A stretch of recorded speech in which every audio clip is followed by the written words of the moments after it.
After our stopover to see the vistas at Thelma and Louise Point, we resumed our journey along Potash Road. We still had several attractions to explore, which included the Potash Ponds, Jug Handle Arch, dinosaur tracks, and ancient Native American petroglyphs. And of course, the beautiful canyon and desert terrain along the way.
Several miles down the road, we crested a rise and had our first glimpse of the potash ponds, strange-looking sapphire blue lakes in the middle of the desert. These man-made ponds are for collecting potash, a potassium-containing salt used in the manufacturing of farm fertilizers. The Intrepid Cane Creek Potash Mine is located along the northwest bank of the Colorado River, about 20 miles west of Moab, at the south end of State Route 279 and the Union Pacific Railroad. The location is known as Potash on U.S. Geological Survey topographic maps and is east of Dead Horse Point State Park and Canyonlands National Park. According to USGS reports, the Paradox Basin contains up to 2 billion tons of potash, with the primary mine being the one here at Cane Creek. The plant was built by the Texas Gulf Sulphur Company in the early 1960s, opening in 1963 as a conventional underground mine. Later that year, an explosion trapped 25 miners, of whom only 7 were able to survive by building a barricade to trap fresh air. In 1970, operations were changed to a system that combined solution mining and solar evaporation. Large volumes of river water are pumped into the mine through an extensive system of underground tunnels and dissolve the potash, after which the brine solution is pumped into these man-made ponds, where sun evaporates the pond water and leaves potash behind. The water is dyed this eye-catching blue so that it will absorb heat and evaporate more quickly, a process that typically takes about 300 days. Intrepid bought the mine in 2000 from the Potash Corporation of Saskatchewan, which had bought Texas Gulf in 1995. As we drove along and through several dry washes in this area, we noticed white deposits that looked like salt residue lining the bottoms of these creek beds, and wondered if the mining had polluted some of the watershed in this area.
about the point where the dirt road ends and the paved portion of the Potash Lower Colorado Scenic Byway begins, we found a boat launching area and took some time to video the mighty Colorado River as it makes its journey from the Moab Canyonlands area to the Grand Canyon in Arizona.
After our stop at the river, we passed the intrepid potash mine and plant on our way to the next attractions: Jug Handle Arch, the dinosaur tracks, and the Indian petroglyphs.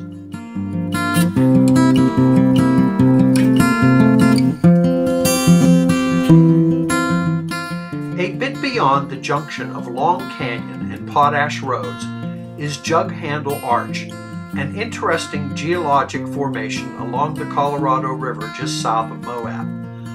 I've included a clip from our Colorado River jet boat tour which shows the opening of Long Canyon, where the arch can be seen in the distance on the right end of the mesa as the boat swings around. This arch should not be confused with the more difficult to see arch of the same name in Zion National Park. Easy to see from the road, this jug handle sits high up on the cliff and close to the bluff, which leads to its name.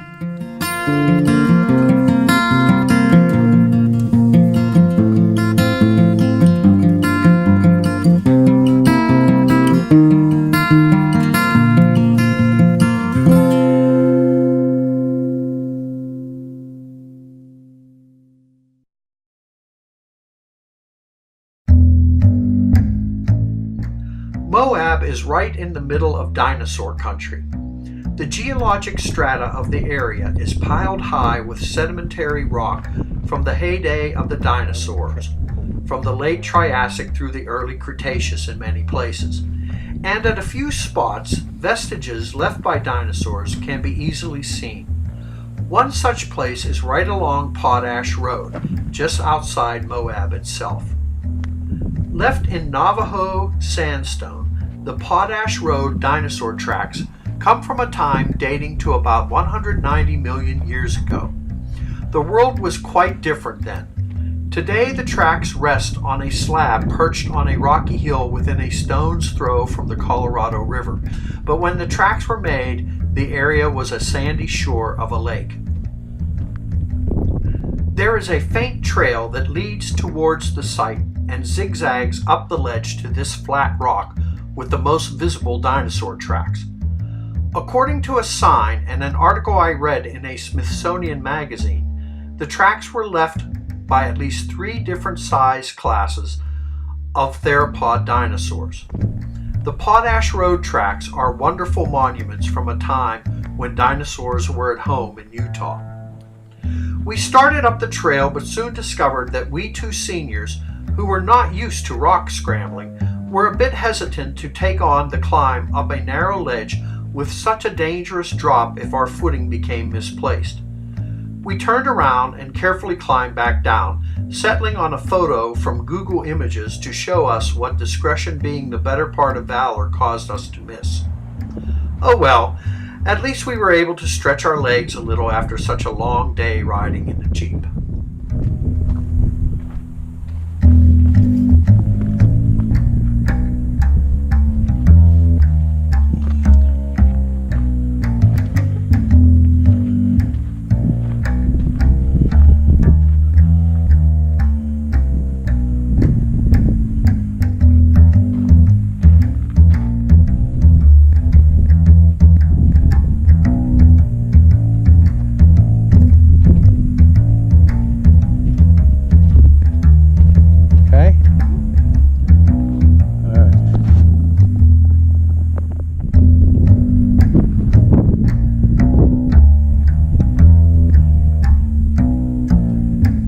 over this way. Yeah. Yeah, that's what I was going to say.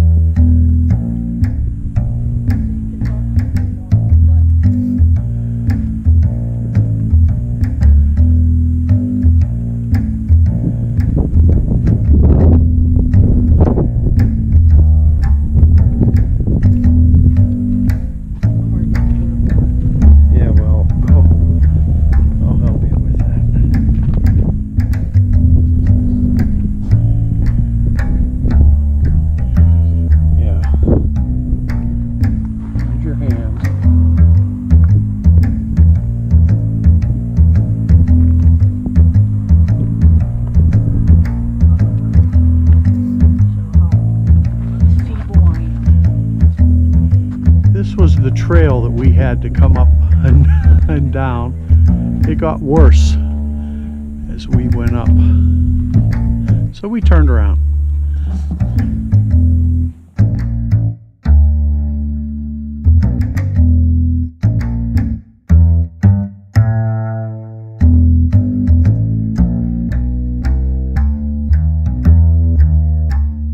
The last attraction, a short way from the dino tracks, is a panel of Indian petroglyphs.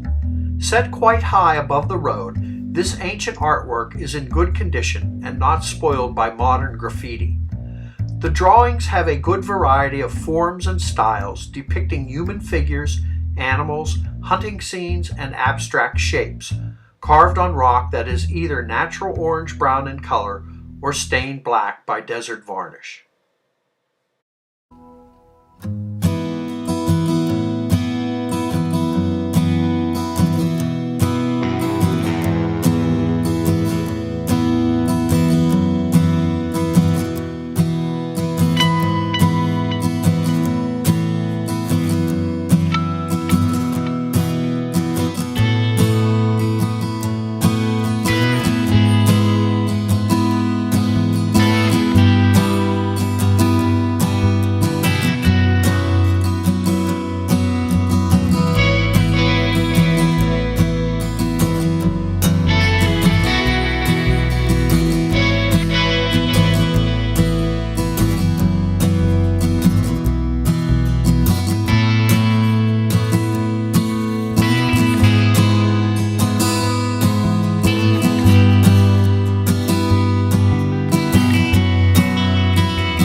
It had been a long day exploring these back roads through the canyon and desert areas outside Moab.